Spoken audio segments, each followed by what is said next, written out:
बिस्मिल्लाहिर्रहमानिर्रहीम। अस्सलाम वालेकुम। उम्मीद है आप तमाम खैरियत से होंगे। तो आज जो हम डिस्कस करने जा रहे हैं उसमें हम बात करेंगे 3D स्केचिंग की। और इसमें जो कंटेंट है हमारे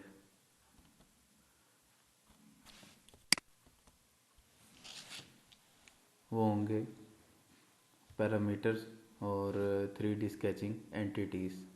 तो आज जो है हम डिस्कस करेंगे पैरामीटर्स को, तो इंशाल्लाह नेक्स्ट लेक्चर में जो है वो बात करेंगे 3D स्केचिंग एंटिटीज़ की। तो बात करते हैं पैरामीटर्स की। Parameters enables to set particular values for a dimension, derive the value of one dimension based on the behavior of another dimension dynamically, suppress features based on changes in the part and so forth। तो basically parameters आपके पास क्या होते हैं, किसी भी sketch या model में कुछ पर्टिकुलर वैल्यूज़ होती हैं। तो वो डायमेंशन की भी हो सकती हैं, वो किसी स्पेसिफिक ज्योमेट्रिक एंटिटी की भी हो सकती हैं, वो कोई प्रॉपर्टी भी हो सकती है। तो बेसिकली हम क्या करते हैं कि कुछ पैरामीटर्स होते हैं जिनकी मदद से हम क्या करते हैं कि डिफ़ाइन करते हैं मुख्तलिफ डायमेंशंस को, मुख्तलिफ एंटिटीज़ को, मुख्तलिफ प्रॉपर्टीज़ को जो कि मटेरियल के साथ एसोसिएटेड हो सकती हैं। वो प्रॉपर्टीज़ जो है वो फिज़िकल भी हो सकती हैं, वो प्रॉपर्टीज़ जो है वो मैकेनिकल भी हो सकती हैं। तो मुख्तलिफ प्रॉपर्टीज़ जो है वो हो सकती हैं। उसके अलावा ये है कि उन प्रॉपर्टीज़ की जो है वो डिपेंडेंसी भी हो सकती है किसी और प्रॉपर्टी पर। तो लेट्स से कि कोई डायमेंशन है, तो डायमेंशन अगर जो है एक डायमेंशन किसी और डायमेंशन के ऊपर कंस्ट्रेंट हो गई है, डिपेंडेंट हो गई है, तो इस सूरत में भी वो पैरामीटर ही कहलाएगा। तो पैरामीटर की जो मुख्तलिफ टाइप्स जो कि पीटीसी क्रियो में उसके रेफरेंस से अगर हम देखें तो इसकी टोटल 5 टाइप्स हैं। Number 1 math property parameters, number 2 dimension parameters, number 3 user defined parameters, number 4 drawing sheet properties parameters, number 5 product data management related parameters. तो इन सब की हम बात करते हैं। तो सबसे पहले है mass property parameters. Material assign to the model. तो आपके पास कोई भी लेट से प्रोडक्ट है या कोई मॉडल है, तो लेट से मैं कहता हूँ आपके पास कोई बेरिंग है, बेरिंग का आपके पास कोई मॉडल है, या फिर आपके पास कह लें कि कोई शेफ्ट है, तो उसका कोई मॉडल है आपके पास जो कि आपने 3D में पीटीसी क्रियो की मदद से आपने मॉडल की है। तो अब आपने अगर उसका एनालिसिस करना है तो उसके लिए ज़ाहिर है जब तक आप उसका मटेरियल नहीं असाइन करेंगे तो कैसे जो है आप बता सकते हैं कि उसका जो डिज़ाइन है वो कैसा है। तो इस मकसद के लिए ये है कि जब भी एनालिसिस करना होगा तो उससे पहले जो है वो मटेरियल प्रॉपर्टीज़ जो है उनको डिफ़ाइन करना बहुत ज़रूरी है, ताकि किसी भी स्पेसिफिक मटेरियल के लिए आप जो है वो उस प्रोडक्ट का एनालिसिस कर सकें। तो जो मटेरियल प्रॉपर्टीज़ जो हैं इसमें, या मैथ प्रॉपर्टीज़ जो हैं वो इसमें हम डिफ़ाइन करते हैं। उसमें आपके पास जो टेबल है, अगर आप टेबल में देखें तो लेफ़्ट साइड पे आपको कुछ प्रॉपर्टीज़ मिल रही हैं और फिर राइट साइड पे प्रॉपर्टीज़ की डेफिनेशन है। तो नंबर 1 है pro M P mass, total weight of the entire model. तो आपके पास कोई भी मॉडल है, लेट से मैं कहता हूँ कि शेफ्ट है, तो उसका ओवरऑल जो वेट होगा वो कितना है, यानी कि मैथ केजीस में। उसके बाद है pro M P density, total density of the entire model. तो ओवरऑल जो आपका मॉडल है, लेट से मैं कहता हूँ शेफ्ट है, या कोई और आपके पास कोई मॉडल है, तो उसकी डेंसिटी क्या है। तो हर मटेरियल की ज़ाहिर है डिफरेंट हो सकती है। अगर आपके पास स्टील है, माइल्ड स्टील है, तो उसकी डेंसिटी और होगी। इसी तरह कास्ट आयरन है तो उसकी डेंसिटी और होगी। इसी तरह एल्यूमिनियम का कोई अलॉय है तो उसकी डेंसिटी ज़ाहिर है डिफरेंट होगी। तो आपको डेंसिटी डिफाइन करना इसमें ज़रूरी है। उसके बाद है pro amphi volume, total volume of the entire model. तो आपके पास जो ओवरऑल जो मॉडल है उसका वॉल्यूम क्या है।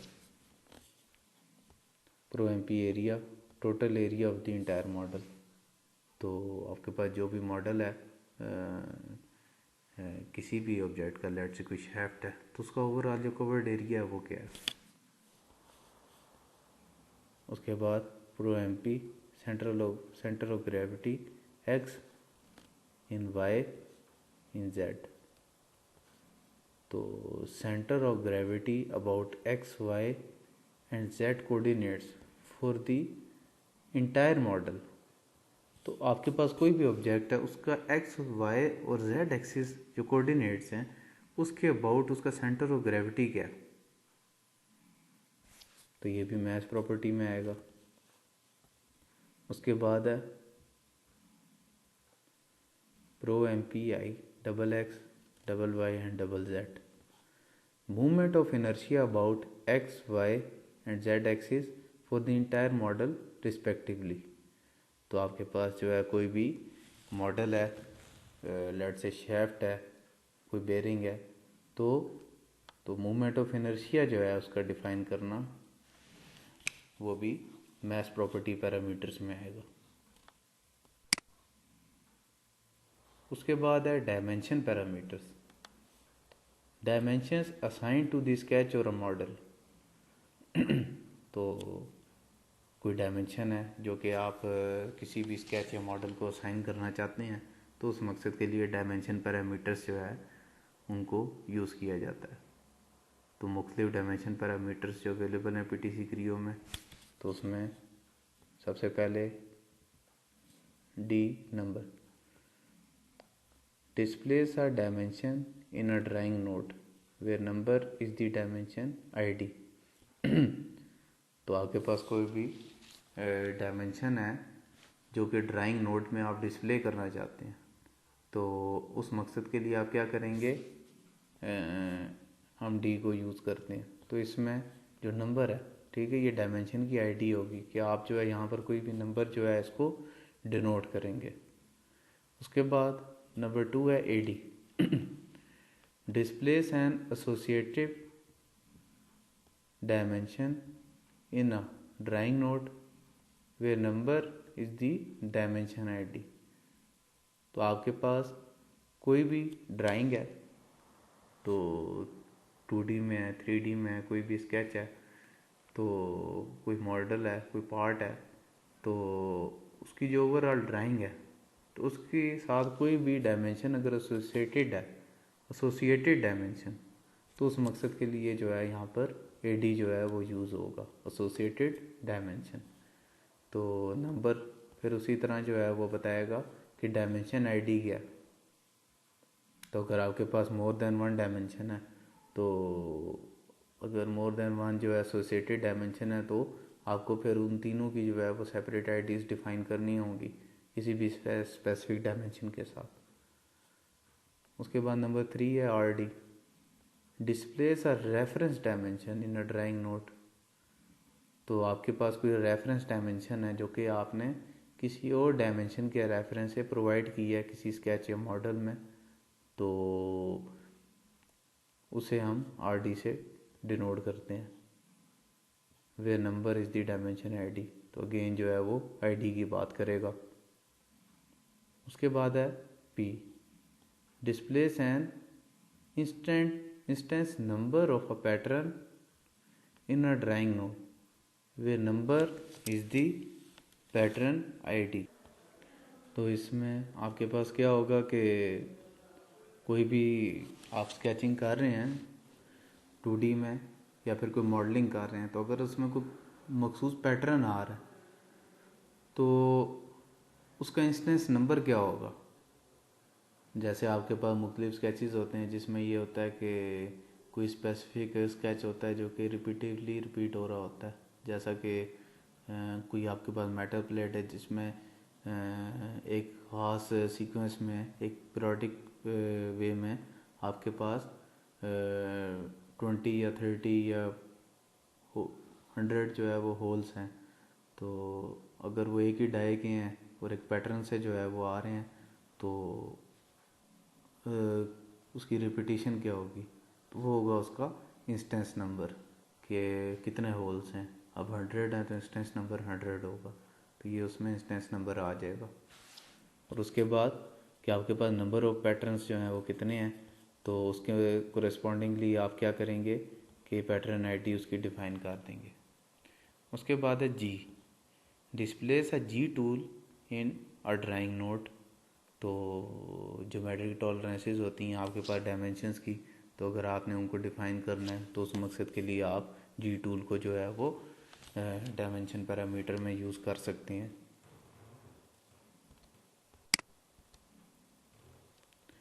उसके बाद है यूज़र डिफाइंड पैरामीटर्स।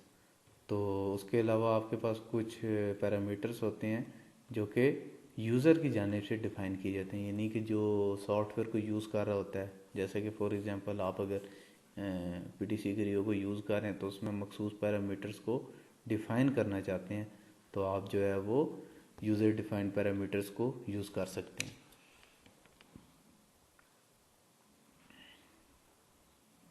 तो सबसे पहले है parameter name. Displace a user defined parameter value in a drawing note.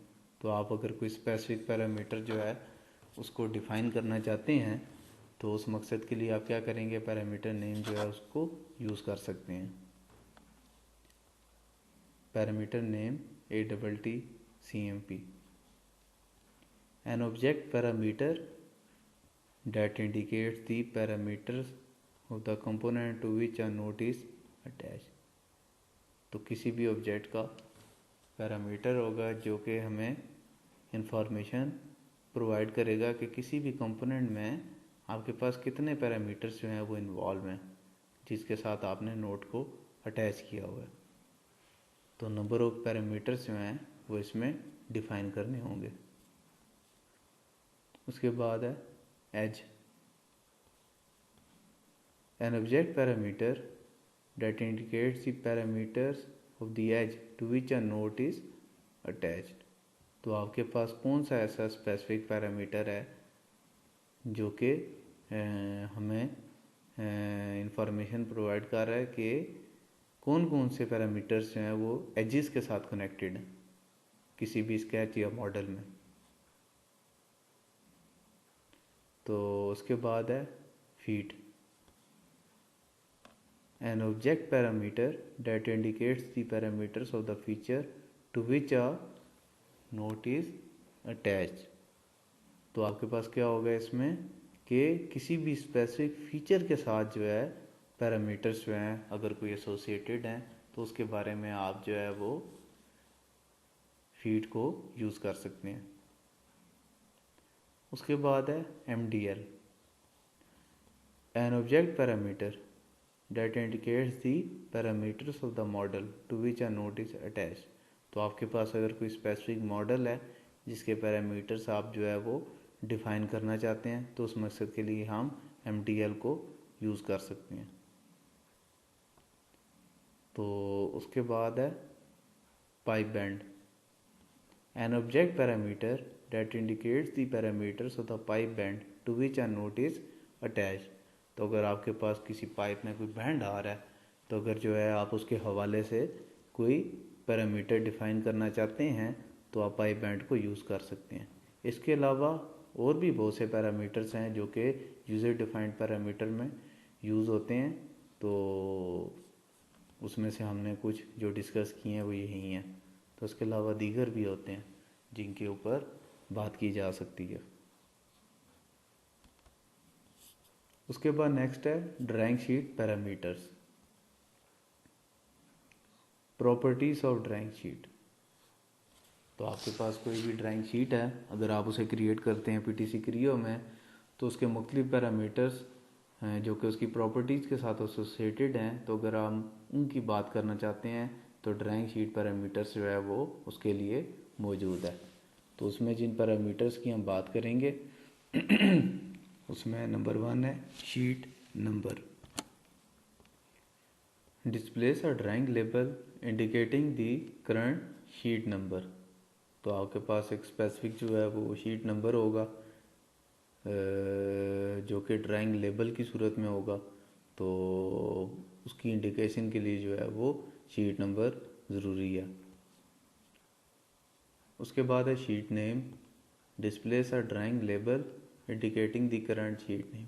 तो जो भी शीट नेम है उसको डिफ़ाइन करना होगा। जैसे आपके पास कोई भी स्केच है, कोई मॉडल है, तो उसके रेफरेंस से अगर जो है वो आप कोई शीट नेम जो है वो तजवीज़ करना चाहते हैं तो वो आप इसमें अरेंज कर सकते हैं। उसके बाद है DET scale. Displace a drawing label indicating the scale of a detailed view. तो इसमें आपके पास क्या होगा कि आपके पास कोई भी स्पेसिफिक स्केच है या मॉडल है तो उसमें आप इसके स्केल को डिफ़ाइन करेंगे कि किस स्केल के ऊपर आप जो स्केच है या मॉडल है वो as compare to actual model या स्केच, तो उसकी डायमेंशनिंग और जो ड्राइंग शीट की डायमेंशनिंग है उसकी आपस में आपने स्केलिंग कैसे की है। उसके बाद नेक्स्ट है DTM नेम।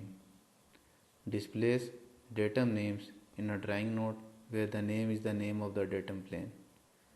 तो इसमें आप जो है वो डेटम नेम्स जो है यानी कि जो रेफरेंस नेम्स हैं किसी भी ड्राइंग नोट में उसको डिस्प्ले करेंगे जो कि इंडिकेट कर रहे होंगे किसी भी डेटम प्लेन को। तो डेटम नेम से होंगे यानी कि कोई रेफरेंसेस होंगे किसी ड्राइंग नोट में किसी स्केच या मॉडल के, जो कि एज़ कंपेयर टू अगर आप इसको देखें एक्चुअल में तो आपके पास इसमें एक एक जो है डायमेंशन की स्पेसिफिक जो है डेटम नेम आप इसमें प्रोवाइड करेंगे। उसके बाद नेक्स्ट है DWG name. Displace a drawing label indicating the name of the drawing. तो आपके पास कोई भी ड्राइंग है किसी स्केच या मॉडल की, तो उस ड्राइंग का नेम क्या होगा, तो नेम जो है इसमें तजवीज़ करना ज़रूरी है। उसके बाद है format. Displace a drawing label indicating the format size, for example A1 A0 AB and so fourth. तो आपके पास जो ड्राइंग शीट है उसका साइज़ क्या है, तो जैसा कि हम नॉर्मली प्रिंट करते हैं A4 में प्रिंटिंग में और A3 भी यूज़ करते हैं, तो आप जो है इसमें कोई भी फॉर्मेट जो है वो स्पेसिफिक यूज़ कर सकते हैं ड्राइंग शीट के लिए। तो ये होगा शीट फॉर्मेट।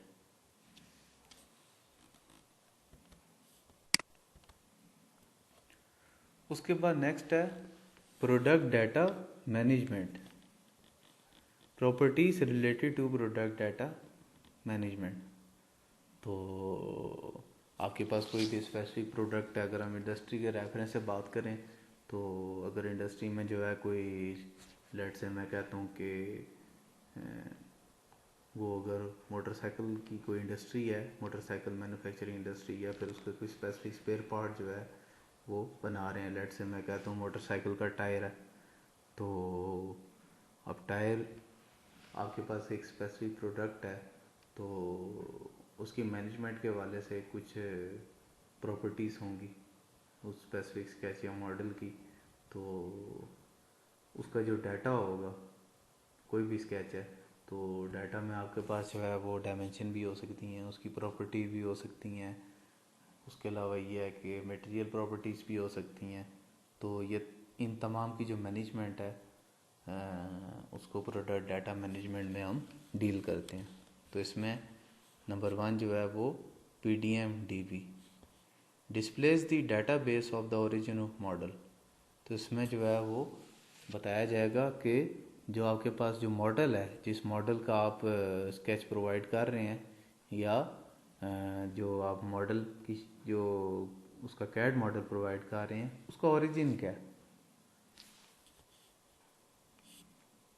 उसके बाद है PDM-REV, डिस्प्लेस दी मॉडल रिवीजन। तो आपके पास जो मॉडल है तो उसका नेक्स्ट जो वेरिएंट है उसको आपने कब जो है वो रिवाइज किया है, किस टाइम डोमेन में आपने नेक्स्ट मॉडल जो है वो लॉन्च किया है। तो मुख्तलिफ जो है वो आपके पास मॉडल्स होते हैं, जिसमें ये है कि आपके मॉडल्स जो है वो अपडेट होते रहते हैं वक्त के साथ साथ। तो आपका मॉडल जो है वो कब रिवाइज हुआ है। उसके बाद है PDM-REV-D, displays the revision number of the model where D refers to the drawing. तो रिवीजन नंबर जो है डेफिनेटली, अब आपके पास कोई भी मॉडल है वो रिवाइज हुआ है तो रिवीजन नंबर जो है वो उसका ज़रूरी होगा, जो कि आपने इसमें डिस्प्ले करना होगा। उसके बाद है PDM-RL, displace the release level of the model. तो इसमें आपके पास जो है वो इंफॉर्मेशन होगी कि किस लेवल पे आके आपने जो है वो मॉडल को रिलीज़ किया है, मतलब आपकी जो टारगेट मार्केट है वो क्या है। आपने जो है आया इसको प्रोविंशियल लेवल पे रिलीज़ किया है, आपने इसको नेशनल लेवल पे रिलीज़ किया, या फिर आपने इसको इंटरनेशनल लेवल पे रिलीज़ किया। तो ये होगा आपके पास PDM-RL। तो यहाँ पर आपके जो है वो तमाम पैरामीटर्स जो है वो कंप्लीट होते हैं। तो जो पैरामीटर टाइप्स थी उसमें math property parameters, dimension parameter, user defined parameter, drawing sheet properties, product data management related parameters, तो ये तमाम पैरामीटर टाइप्स जो है वो इसमें अवेलेबल थी। तो हमने इनको डिस्कस किया और स्टेप बाय स्टेप देखा कि इसमें जो इसकी ऑप्शंस हैं वो कौन कौन सी हैं जिनको हम यूज़ कर सकते हैं। इसमें यह है कि हमने जो यूज़र डिफाइंड पैरामीटर्स हैं उसमें से मखसूस पैरामीटर्स को जो है वो डिस्कस किया। इसके अलावा कुछ और भी हैं जिनको हम इंशाल्लाह लैब में डिस्कस करेंगे। तो अगर आपका कोई क्वेश्चन है, कोई सवाल आप पूछना चाहते हैं तो यूट्यूब में आपको जो भी लिंक प्रोवाइड किया जाएगा उसके नीचे जो कमेंट का सेक्शन है उसमें आप जो है अपना सवाल जो है वो पूछ सकते हैं। तो आज के लिए इतना ही है। तो इंशाल्लाह नेक्स्ट टाइम जो है वो हम डिस्कस करेंगे 3D स्केचिंग एंटिटीज़ को। Thank you so much. Allah हाफिज़।